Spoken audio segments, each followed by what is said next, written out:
కూర్చొని నా మీద కుట్రలు జరుగుతున్నాయని నేనంటే మీరు వర్కింగ్ ప్రెసిడెంట్గా ఉన్నారన్నా ఫోన్ చేయరా అన్న, నాకు ఏమైంది బేటా, ఎందుకు బాధపడుతున్నావు అని ఫోన్ చేయరా? ఇది ఎప్పుడు జరిగిన ఇన్సిడెంటు? లేక లీక్ కాకముందు, నేను నా కొడుకు గ్రాడ్యుయేషన్కి అమెరికా పోకముందు, అంతకుముందే. మరి మీరు వర్కింగ్ ప్రెసిడెంట్ కదన్నా, నేను పార్టీ ఎమ్మెల్సీని కదా. చెల్లెలు అన్న బంధుత్వాలు పక్కన పెడదాం ఒక్క నిమిషం. ప్రొఫెషనల్ సెటప్లో ఒక పొలిటికల్ పార్టీలో ఒక మహిళ ఎమ్మెల్సీ భవన్లో కూర్చొని నా మీద కుట్రలు జరుగుతున్నాయంటే మీరు మాట్లాడినరా అన్న? 103 రోజులు అయిపోయిందన్న ఇయ్యాలటికి, ఒక్క మాట మాట్లాడినరా? కేసీఆర్ గారు దగ్గర నుంచి కమ్యూనికేషన్ రావాలని నేను ఎక్స్పెక్ట్ చేయలే. వారు పెద్దవారు, వారికి అనేకమైన పనులు ఉంటాయి. మొత్తం పార్టీని ఇప్పుడు పునర్నిర్మించుకోవాల్సిన అవసరం ఉంది. తెలంగాణకు జరుగుతున్నటువంటి అన్యాయాన్ని వారు ఎప్పటికప్పుడు దిశానిర్దేశం చేయాల్సిన అవసరం ఉంది. కానీ వర్కింగ్ ప్రెసిడెంట్ గారి దగ్గర నుంచి ఫోన్ రాకపోవడం మాత్రం ఒక మాట అనిపించింది నాకు.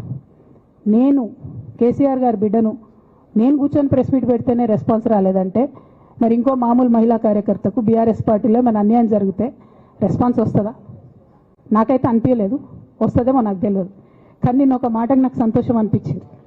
నాకు నోటీస్ రాగానే అక్కడ మహిళా ఎమ్మెల్సీలు కూర్చొని, మహిళలందరినీ కూర్చొని, ఫస్ట్ టైం అనుకుంటా భవన్లో 5 మహిళలు కూర్చొని ఇండిపెండెంట్గా ప్రెస్ మీట్ మాట్లాడింది. చాలా సంతోషం. ఇటువంటి అంతర్గత ప్రజాస్వామ్యం రావాలనే నేను కోరుకున్నా. మహిళలకు, ఎస్సీలకు, ఎస్టీలకు, బహుజనులకు కోటరీల అడ్డంకులు లేకుండా యాక్సెస్ రావాలి. అది మైక్కి యాక్సెస్ రావాలి, బాస్కి యాక్సెస్ రావాలనే నేను అనుకున్నా. అది జరిగింది, చాలా సంతోషం. నన్ను సస్పెండ్ చేసినాక అయినా పర్లేదు, కానీ జరిగింది. నిన్న మహిళలందరూ కూర్చొని మాట్లాడి నేనేమంటున్నా అంటే, కేసీఆర్ గారు, కేటీఆర్ గారు, నేను, మా కుటుంబం, మాది రక్త సంబంధం. పదవులు పోతేనో, పార్టీలకు వెళ్ళి సస్పెండ్ చేస్తేనో పోయేటటువంటి బంధం కాదు. కానీ ఎవరైతే వెస్టెడ్ ఇంట్రెస్ట్ ఉన్న పార్టీలు ఉంటారో, పార్టీలో ఉండి కేవలం డబ్బు సంపాదించుకోవాలనేటటువంటి ఒక ఆలోచనతో, వ్యక్తిగత లబ్ధి పొందాలనేటటువంటి ఆలోచనతో ఉన్నటువంటి వ్యక్తులు, వాళ్ళకి కావాల్సింది ఏంటి? మేము ముగ్గురం కలిసి ఉండొద్దు, మా కుటుంబం బాగుండొద్దు, మా కుటుంబం విచ్ఛిన్నమైతేనే వాళ్ళకి అధికారం వస్తుంది. దాంట్లో భాగంగా ఇవాళ మొదటి స్టెప్ నన్ను బయటేసిరు పార్టీలోకి వెళ్ళి. అది ఇక్కడితో ఆగదు. నేను గౌరవనీయులు పెద్దలు దైవ సమానులు కేసీఆర్ గారిని విజ్ఞప్తి చేస్తా ఉన్నా, మీకు ఒక సూచన చేస్తా ఉన్నా. దయచేసి మీ చుట్టూ ఏం జరుగుతున్నదో ఒకసారి చూసుకోండి నాన్న. నన్ను ఇవాళ బయటకు పంపొచ్చు, నేను మీలాగా స్ట్రేట్ ఫార్వర్డ్ ఉంటా, నిజాలు మాట్లాడతా. నేను ఉద్యమం నేపథ్యం నుండి వచ్చిన కాబట్టి నాగ్గా, ఉన్నది లేనట్టుగా, లేనిది ఉన్నట్టుగా, మోసం చేయాలని చెప్పి, ఇంకోటి చేయాలని చెప్పి మాట్లాడను. స్ట్రేట్ ఫార్వర్డ్ ఇష్యూస్ మాట్లాడతా కాబట్టి నన్ను ఇలా బలి చేసి పర్వాలే.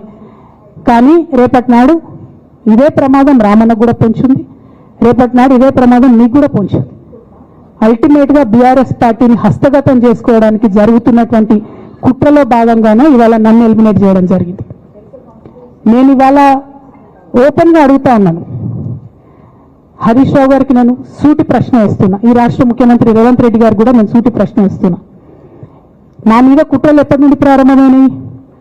ఎప్పుడైతే హరీష్ రావు గారు, రేవంత్ రెడ్డి గారు ఒకే ఫ్లైట్లో హైదరాబాద్ నుండి ఢిల్లీకో, ఢిల్లీ నుండి హైదరాబాద్లో ఒకే ఫ్లైట్లో వాళ్ళిద్దరు ప్రయాణం చేసి వచ్చినప్పుడు హరీష్ రావు గారు, రేవంత్ రెడ్డి గారు కాలు పట్టుకొని సరెండర్ అయినాక ఈ కుట్రలు స్టార్ట్ అయినాయి, నా మీద ఈ స్టోరీలు స్టార్ట్ అయినాయి.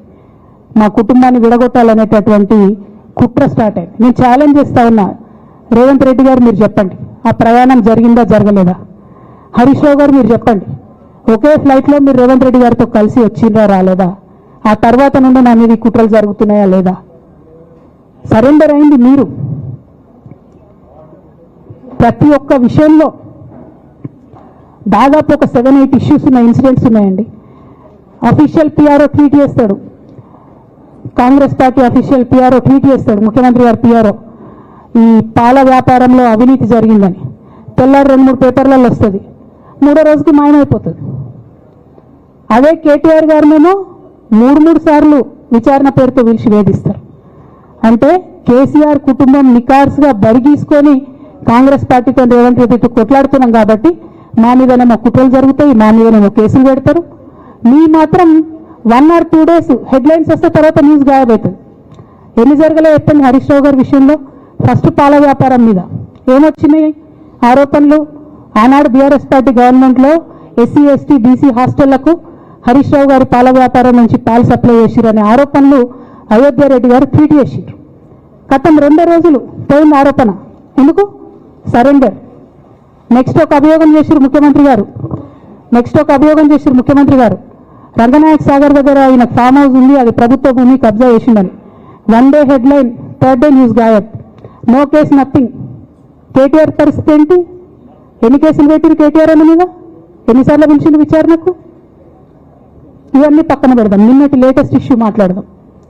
కాళేశ్వరం కానీ ఇంకోటి కానీ ఏ ప్రభుత్వంలో అయినా పొలిటికల్ పాలసీ చేసేవాళ్ళు, విధానపరమైన నిర్ణయాలు తీసుకునే వాళ్ళు ముఖ్యమంత్రులు ఉంటారు. కింద ఉన్నటువంటి మంత్రులు దాన్ని ఎగ్జిక్యూట్ చేయాలి. కేసీఆర్ గారు ఒక పాలసీ డెసిషన్ తీసుకున్నారు, నేను కాళేశ్వరం ప్రాజెక్టు కడతా, దానికి ఇన్ని డబ్బులు ఇస్తా అని. ఆనాడు మంత్రి ఎవరు? ఎగ్జిక్యూషన్ చేయాల్సింది ఎవరు? 2014 నుంచి 2018 వరకు తుమ్మిడిహెట్టి దగ్గర నుంచి మేడిగడ్డకు స్థలం మార్చినప్పుడు మంత్రి ఎవరు? ప్రాజెక్టులు డిసైడ్ చేసినప్పుడు మంత్రి ఎవరు?